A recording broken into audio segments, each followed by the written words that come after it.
지난해 8월 인천에서 6살 조카를 때려서 숨지게 한 혐의를 받는 외삼촌 부부에 대한 첫 재판이 열렸습니다. 숨진 아이는 갈비뼈 16개가 부러질 정도로 심한 폭행을 당했지만 병원에 데려가기는커녕 학대를 계속한 것으로 조사됐습니다. 부부는 여전히 살인 혐의를 부인하고 있는데요. 취재기자 연결해서 조금 더 자세한 얘기 들어보겠습니다. 김다연 기자. 네, 사회부입니다. 예. 자, 어제가 첫 재판이었는데요. 구체적인 범행 수법 그리고 범행 동기가 처음으로 법정에서 공개된 거죠? 네, 우선 검찰이 밝힌 공소 사실을 살펴보겠습니다. 검찰에 따르면 외삼촌 부부는 지난해 4월 말부터 당시 6살이었던 조카를 맡았습니다. 아이 친모가 재혼을 이유로 양육을 부탁한 건데요. 원치 않는 양육을 하게 된 부부가 2달쯤 뒤부터 효자손 등으로 아이를 학대하기 시작했습니다. 편식하고 수시로 구토한다는 게 이유였습니다. 또 이후에도 훈육을 이유로 발로 차거나 밟아 갈비뼈 16개를 부러뜨린 것으로 파악됐습니다.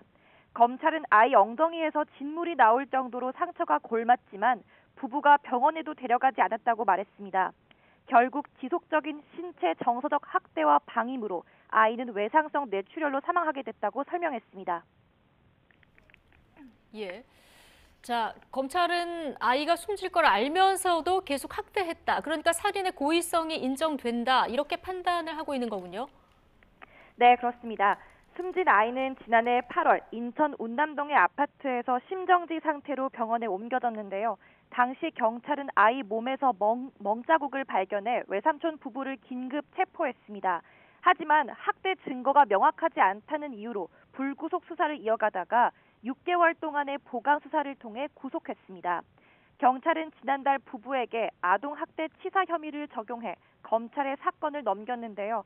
검찰은 몸에 남아있는 가해 흔적 등을 고려하면 학대 정도를 넘어 살인의 범위까지도 인정할 수 있다며 죄명을 살인으로 바꿔 재판에 넘겼습니다.